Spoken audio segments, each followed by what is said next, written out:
So I get a lot of requests for who I should have on the channel. And I think the number one most requested person is Herbert. So I've got Herbert back on today. Hey, Herbert, glad to have you on board. Hey, Randy, that's too much, but thank you so much. Yeah. And, you and I hang out so much together between me being on your channel and you being on my channel. Yeah. It's I've never developed a friendship by just sharing online. Exactly.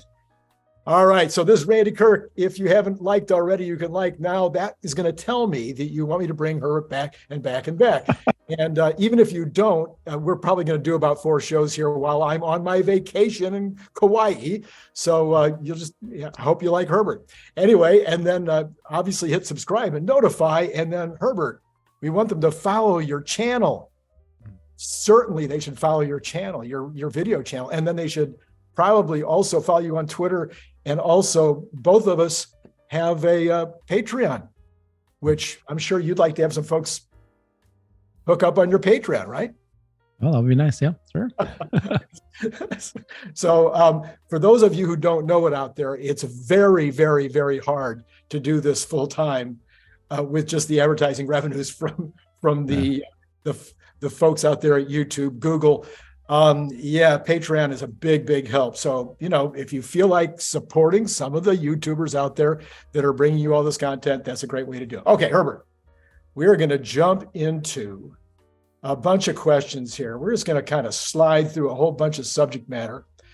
And so what would you say right now is your top passion regarding Tesla? Yeah. Just to answer your original kind of entry point in the introduction here, I mean, the reason I'm doing this is because I'm so passionate about Tesla. And it turns out that there's a massive community of people that are passionate about Tesla. And so we find ourselves, drawn to listening to these YouTube videos, talking about it all day, making friends. It's crazy how many friends that we establish just by doing this. Why do we do this? I'm so passionate about Apple. I've been an investor with Apple, but I didn't go so far as joining any kind of community, meeting up with people, becoming friends with anybody. It was something I talked about all the time, just like I did with Tesla, because of the leadership that they had with Steve Jobs and the product that they have. But there's something special about Tesla. And if I had to put my finger on it, it's I'm a startup person, I'm a product person, I'm a product manager. I really got drawn to business, right? So anytime I hear a story of an intelligent business and the way that they, how things formed and how they view the future and how they're going to roll this out and the strategies that they're doing, I just naturally get drawn to that. But there's something very special about Tesla. And it really is the rate of innovation, right? There's no other company where every single day there is news that we're going to debate or talk about every day. I mean, I have a show every day. And every day in the last 8 hours, at 12 hours before the last show, 24, I suppose, there's always news that we talk about the next day. And if I think about any other company like Apple or anybody else, you're not going to have that. You're eventually going to run dry for months and then something new and then something new. But Tesla just seems, and so why is that? Well, because they are a company that first and foremost built this amazing organization with the most amazing people that are allowed to do things on their own. And so, within, right, one of the greatest charts that Nitzau sent out, I've since modified it, which is, Tesla's not a car company, and it has all of these businesses that they do. And then I've had Joe Justice on as well, you have as well, and he talks about how Tesla is just a rate of innovation. So they are vertically integrated. They're open to creating any product that they need to create. And so that's why it's now like just many, many industries. So I think the Tesla story is really about the innovation engine. And then you match that with the execution engine. So I don't know any company that can both innovate and execute, right? And so the two together is just undeniable. I mean, I'm sure other companies like Apple can do something similar. And so, as a product manager, as a startup guy, my focus is company and product. And I'm not that worried about the margins and the quarterly earnings report and whether or not the earnings are going to be depressed and compressed for the next year. Of course it matters because I'm fully invested in Tesla. But what matters more to me is if the company is succeeding and are they creating products. And then I've talked about this a lot, is that it's the market that matters. The market matters actually way more than the product or the people that work at the product. It's hard for people to understand this, but if you have a market that is, just wide open for a brand new entrants coming in, you can have a mediocre product and you'll still be very successful. It just so happens that we have a company that has an outstanding product in a market, multiple markets that are wide open, right? And it's just, electric vehicles and robotaxi and energy and bots, although those 4 or 5 are just wide open for massive success. And then you have a great product. So company and product matters more. The margins will follow. And we already know this. And then I love the strategy, right? Talking about strategy. So those are my passions. I guess it's kind of more about the structure and the kind of how the company's built and the things that are happening, as opposed to any one specific topics. But we'll get to that. What are the business units that I'm most excited about? We'll talk about that too. Right. So as I hear you saying all that, it really seems to me that you could put a cherry on the top of it and say it has to do with the audacity of the leader. The audacity of the leader who wakes up in the morning and says, I'm going to start building electric cars, or wakes up in the morning and says, I'm going to put people on the moon, or Mars wakes up in the morning and says, I'm going to, even after you've already done all these great things, still wakes up in the morning and says, I'm going to build 8 billion robots. I mean, it's just like, there's a lot of audacity going on there. And I think that's part of the draw to him, is that none of us are that audacious. I may be more audacious than the next guy because I write books. A lot of people think I have a book in me, but they don't. But they go, "How do you write a book?" And so that I'm a little more audacious. But man, multiply that times 100 or 1,000 or something to get to Elon. Yeah. All right. So picking among all the great products, all the great opportunities, all the great things that Elon is working on and Tesla's working on, which product right now has got you energized, enthusiastic, and excited?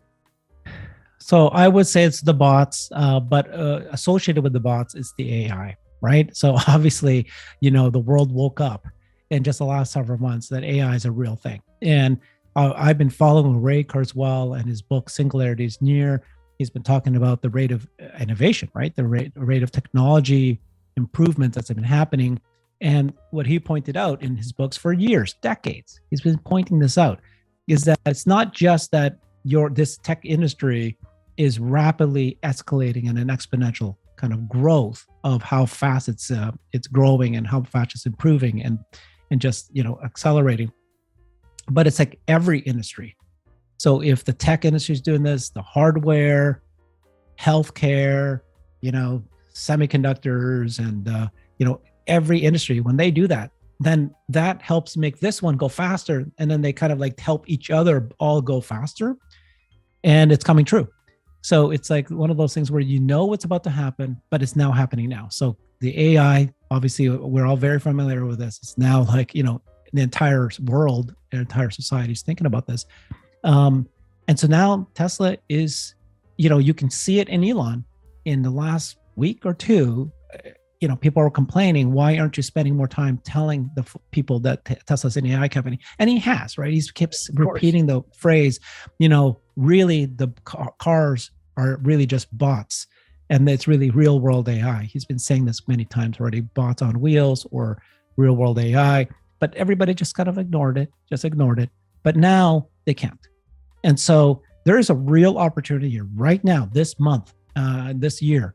Elon's going to continue to hammer home that Tesla is an AI company, and he did it at the CNBC interview. We'll talk about that as well. Just there was a moment there that I was screaming, like swearing like crazy. I'll tell you why it was, but it was associated with AI. And so I think that and then you saw the bot video, right? And just 2 years ago, a year and a half ago, it was a demo of this kind of person it was very embarrassing actually, because it was a person in a dancing suit. But now, it is real. This thing is working. And so it's coming together. And so just, in fact, if anything, bots might actually come sooner than 20 million cars per year. It might come sooner before energy matches the auto, market. It could actually come sooner than all of those. And yet it's another one that everybody keeps saying today, right? Oh, yes, I can see that, but it's 5 years away or 10 years away. You're forgetting one thing. Tesla is an innovation and an execution machine. They have five factories in place already. They know how to build anything at scale. So, and then they've already been working for decades on the AI. So what is it why are you thinking it's going to be another 5 years? It's going to be very, very quick. And I know people will then say, oh, you're just being very optimistic. And here you go again. And it's fair. You are, specifically you, are accused a lot of being such an uber bull. And then every year that goes by, people can make fun of that because, Randy said this or other people kept saying this and it hasn't shown up. But the way I look at it is every year that somebody says that, because it's true, don't you think that that point that the actually chances of it to actually happening is now higher probability, not lower? But people are saying, oh no, because it's not happened for the last 5-8 years. And Elon's been saying FSC is supposed to happen every 5 years. What a ridiculous point. It's going to take another 10 years. Actually, because he's been saying it for 5 or 8 years, this prediction that might happen next year is actually higher probability. Closer to being true. Yeah. So Elon specifically said, I believe it was at Investor Day, that the company is now an AI company specializing in robotics. So not a car company, not an AI company. AI company specializing in robotics was, I think, the way he said we should describe the company at this point, which is kind of an interesting point of view. So, all right. So AI has got you, it's at the top of your list right now with robotics, whether that is FSD or robots, Optimus himself or itself is top on your list. Okay. Yeah, maybe we can just talk a little bit about this topic, which is, the investment thesis that people have on this, right? So many of us, including myself, have been saying for many years, I look at Tesla as an auto company, and just in auto alone, and again, I refer back to my comment about the market, right? The transition to electric vehicles alone is massive. Tesla's leading in, and you can see the growth in electric vehicle. And every single day, we're getting statistics back of sales in China, adoption of EVs, all that, the laws that are put in place. So clearly this is a, very valid theory or thesis. And that alone is enough to make Tesla very, very successful and maybe 5x, 10x the stock.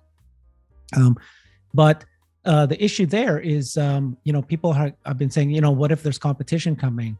And then I carry it forward and I go, well, even if competition comes, it's going to appear like the cell phone industry, where you have Apple having only 15% of the market, but 85% of the margins.